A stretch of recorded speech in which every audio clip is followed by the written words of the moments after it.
Now, 3 weeks ago today, 4 University of Idaho students were killed in cold blood while they slept.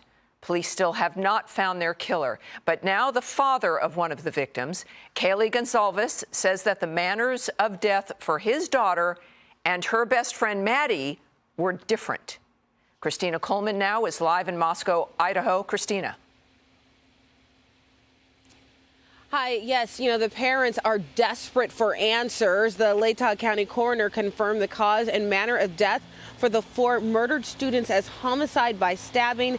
And last night on Lawrence Jones Cross Country, Lawrence noted that there were differences in the way that Kaylee Gonzalez and Madison Mogan were killed per his sources, and Kaylee's father confirmed that. And again, Kaylee's parents believe the community should have more details on this case. Their points of damage don't match. I'm just gonna say it. It wasn't leaked to me. I earned that. I paid for that funeral. I paid for that. It's my right. You ain't taking that from me. Calm down. If you don't want to say nothing, that's your bet. But don't say I'm leaking anything. I paid that bill. The parents clearly frustrated, and police maintain that they are not releasing some information on this case because they say they do not want to compromise the investigation. Back to you. Well, that's just heartbreaking. Christina, thank you very much. I want to immediately play another clip from the father. Let's listen to this. So I'm using logic that he chose to go up there when he didn't have to.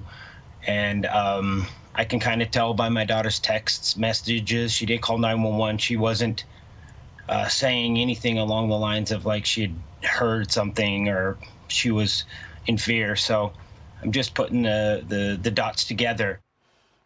Yeah, Griff, this is one of the huge problems with this story. One, it terrifies every American. It terrifies every family as schools begin again. And yet now, and the parents, as we're learning, are as frustrated. It's as though we would have presumed the parents or the families would have known more than the American public. That seems to not be the case.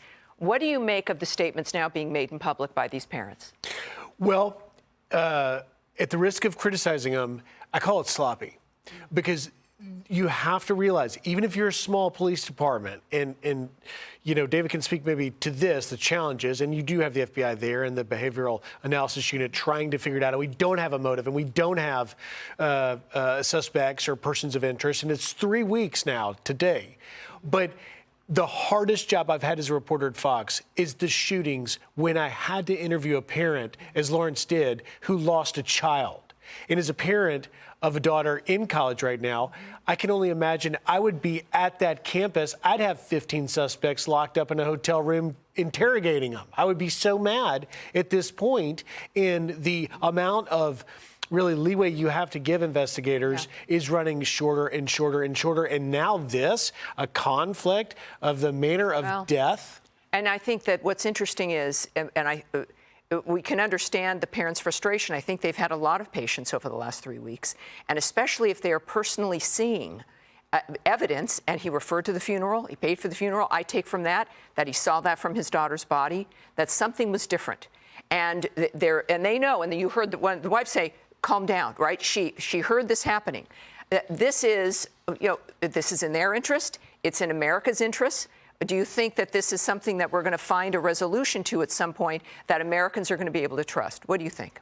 Tammy, I would say that, first of all, I'm a little optimistic out of this because it does seem that there is a lot of information that is being withheld from the American public, which that is obviously for investigational reasons. And so for the fact that the fathers are coming out saying that the methods of death are potentially different, one said that there was text messages, then she did call 911. There has to be some more information there, and hopefully that does become public knowledge at some point so we can all understand a little bit more. But what I found interesting, though, Tammy, I just want to say real quick, 30 seconds. Those two girls were in the same bed together, and they're saying that they had different manners of death. So that's very interesting. Well, and see, I think that's it, that you're looking now at information that it seems to make us question the nature of what the investigation's been. Right. Look, and it's hard when the parent is seeing their view, the text messages, they're thinking through the grief. And I have interviewed these families. It is such a difficult thing, and understandably so. The police department, one, needs to get coordinated with the PIO, a public information officer, somebody as one representative. And between the agencies, as Griff talked about, the cooperation between the different parties. As far as the information, it is often more hopeful to have less information come out as they search for suspects, which becomes more difficult on the families. And unfortunately, time is a factor in both ways. The more time you may lose track of a suspect potentially, or more time can also let you flush out and eliminate who are not suspects. And our biggest issues here, as we close, is the contradictions that we've heard from the police themselves. That does not help. They need to coordinate but beyond the coordination, they know when they're contradicting themselves, and they've done so publicly.